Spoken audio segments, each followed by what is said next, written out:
Hello et bienvenue dans une nouvelle vidéo. Aujourd'hui, je vous propose un petit haul de chez Shein. À la base, je me rendais sur le site pour un article bien particulier, mais comme c'est souvent le cas, on se laisse emporter, puis une chose en entraînant une autre, et on se retrouve avec du nouveau make-up encore une fois. On va commencer d'abord par l'objet principal de ma commande qui était ce rangement pour vernis. Enfin, je dis pour vernis, sur le site il est présenté comme un rangement pour vernis, mais aussi sur d'autres photos, on voit qu'on peut y mettre des rouges à lèvres, des palettes, enfin un peu tout ce qu'on veut. Moi en l'occurrence, c'est pour ranger mes vernis que je l'ai pris. Je l'avais déjà vu il y a un moment d'ici, j'y avais pensé, mais je savais pas trop où le mettre. Je me disais bon, finalement est-ce que c'est vraiment nécessaire ou pas. Et puis je me suis fait la réflexion il y a pas longtemps, donc j'ai réorganisé le make-up derrière moi il y a un moment déjà. Du coup j'ai retiré les vernis que j'avais là dans un tiroir, que j'ai changé de place, et c'est vrai que je me suis fait la réflexion, j'y vois pas clair en fait, j'arrive pas à bien voir mes différents vernis, raison pour laquelle ce genre de rangement va être bien pratique. Je suis pas encore sûre de où exactement je vais le mettre, ni de est-ce que tous mes vernis vont rentrer dedans ou pas. Ça ce sera affaire à suivre.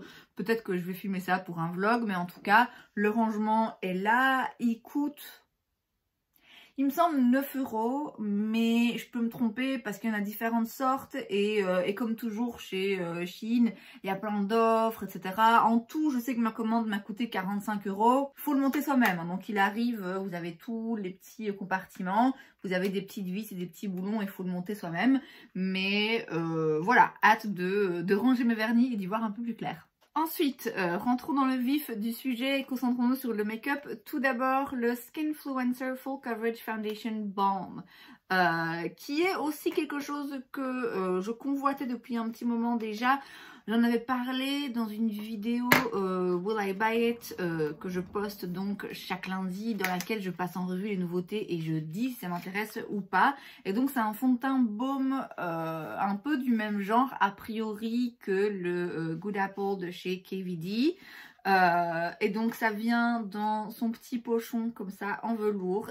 Franchement chez Glam, faut quand même avouer que pour un truc qui coûte 7 balles, ça a de la gueule. Et donc voilà à quoi ça ressemble. Moi j'ai pris la teinte Honey. On va voir, hein, parce que bon, les teintes c'est toujours un petit peu compliqué. Je vais juste le swatcher aujourd'hui et évidemment j'en ferai une vidéo bientôt vu la couleur. Parce que clairement je vais pas pouvoir mettre ça en hiver. Alors, c'est très crémeux et voilà le swatch. Je pense que ce sera bon, hein. Je pourrais quand même en profiter pendant un petit moment.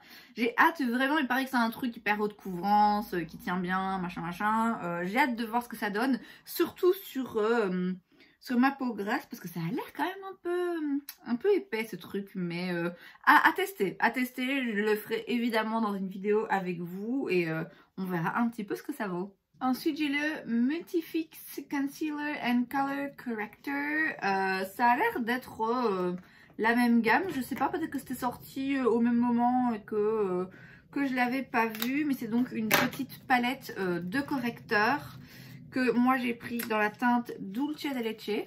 Et donc vous avez plusieurs couleurs qui vous permettent de corriger les imperfections. J'ai pris cette teinte-ci parce que l'autre était beaucoup plus claire, donc je savais que je m'en servirais pas avant un petit moment et que moi ce qui m'intéresse c'est d'avoir justement des correcteurs qui sont adaptés à un teint de peau comme j'ai pour le moment et comme j'ai quand je suis plus bronzée. Bon alors clairement il y en a qui vont être trop foncés, mais celui-ci il m'intéresse pas mal, celui-là aussi, et alors ceci ça va être vraiment bien pour justement camoufler, faire du spot correcting, donc vraiment aller camoufler avec un petit pinceau délicatement les imperfections. Dans le même genre, j'ai une petite roue comme ça de chez H&M que j'aime beaucoup utiliser, mais qui en ce moment est juste beaucoup trop claire pour moi. Donc à voir, pareil, à tester aussi évidemment en vidéo. Toujours pour le teint, j'ai un Color and Sculpt Stick. C'est donc un stick à double embout avec d'un côté un contour bronzer, ou plutôt bronzer, et de l'autre côté un highlighter. Moi j'ai pris la teinte 01, donc ici c'est la teinte Coffee qui ressemble à ceci, qui est clairement pas assez foncé pour moi en ce moment, mais je m'y attendais. Et ici c'est la teinte Gold. Oh, c'est très joli, très joli. Donc voilà, un petit double stick, je sais pas pourquoi, j'ai eu envie de tester ça, pareil, à voir, à tester ensemble. Et dernier article pour le teint, j'ai pris un petit blush crème dans la teinte Afternoon Peach. Et ça venait de leur collection Sunday Picnic. Il y avait une palette et il y avait des glosses et plusieurs blushs comme ça en crème. Question packaging, c'est vraiment le même genre que le Elf là que j'ai, mais c'est une couleur un petit peu plus rosée, un petit peu plus passe-partout. Ah, ça a l'air d'être une texture un petit peu mousseuse comme ça. Ah oui, ah ouais, oh, c'est une texture hyper intéressante je trouve. Bien souvent les baumes, c'est même quand c'est mat, ça reste un petit peu émollient comme ça quand même. Mais là, c'est quand on le travaille, ça fait vraiment un effet poudre. Ça a l'air de s'estomper hyper bien. Alors là, à mon avis, on est sur une bonne petite pépite. Ça sent bon en plus, hein. Je sais pas ce que ça sent, mais bref. Pour les yeux, j'ai pris un petit kit comme ça de Glitter Liquid Eyeshadow, donc des fards à paupières liquides pailletés. C'est donc un trio. Alors, je connaissais pas le nom de teinte, c'est assez marrant puisqu'on a ici la teinte Kitten Karma qui, si je deviens pas complètement dingue, c'était le nom d'une teinte de ce même genre de produit de chez Stila. Ouais, je suis quasi persuadée que c'était Kitten Karma. Est-ce que je l'ai encore? Oui, je l'ai encore. Et c'est bien Kitten Karma. On va les comparer. Ouais. Avantage Stila, hein, clairement. Il n'y a pas photo. Bon, déjà, c'est pas du tout la même teinte, mais même en termes de reflets et de paillettes, ouais, quand même, Stila, on est sur un niveau supérieur. Mais bon, ça tout seul, ça coûte, je crois, 20-25 €. Alors que le petit trio, je sais pas combien il coûtait, mais a priori, pas grand-chose. Ensuite, là, c'est la teinte Rose Gold. Alors... non, non, ça peut être rose gold, ça pour moi c'est un bronze, c'est pas un rose doré mais enfin soit. Et ici Diamond Dust, pareil, oh, Diamond Dust de chez Stila, et rose gold je suppose que c'est aussi hein, une teinte de chez Stila, pas une de celles que j'ai mais soit. Là on a le Diamond Dust de chez Shiglam et à côté, oh, mon Diamond Dust il est en fin de vie là. Il n'y a plus grand chose, mais pareil, hein, beaucoup plus de reflets et plus clair aussi de ce côté-là. Après, ma foi, ils sont quand même pas mal. J'ai une petite préférence pour celui-ci en termes de couleur. Mais bon, voilà, ça va pas être le niveau de Stila comme on l'a vu. Mais encore une fois, pour le prix, ça a l'air quand même assez joli. Pareil à voir, à tester en termes de travail, de tenue, longévité, tout ça, un petit peu ce que ça donne. Ensuite, j'ai une petite palette, un quad de fard à paupières. C'est le Cosmic Crystal Eyeshadow Quad que j'ai pris dans la teinte Spellbound. Voilà à quoi elle ressemble. Pareil, ça me fait beaucoup penser aux petites palettes de chez Colourpop. J'ai l'impression que Shiglam, de plus en plus, ils deviennent une marque de dupe. Bon, c'est pas forcément pour me déplaire, hein. S'il y a moyen de trouver des équivalents moins chers, pourquoi pas. Et donc là, c'est une palette plutôt rosée. On a les teintes mat ici qui sont très crémeuses. Je suis assez surprise.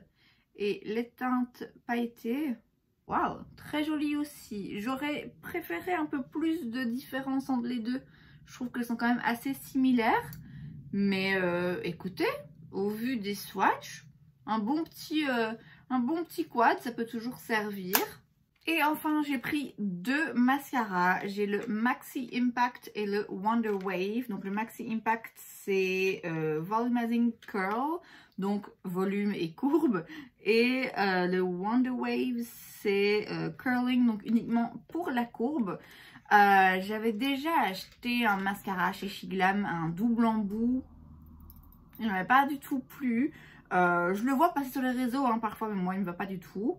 Donc je suis sceptique, mais à la fin on va essayer. Donc ça c'est le volume et courbe.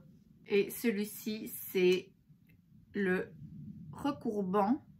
En tout cas le packaging, je dois avouer, est très joli. Chez Glam, je trouve que de plus en plus ils mettent la barre haut. Après, à voir si je les aime ou pas, s'ils fonctionnent sur mes styles.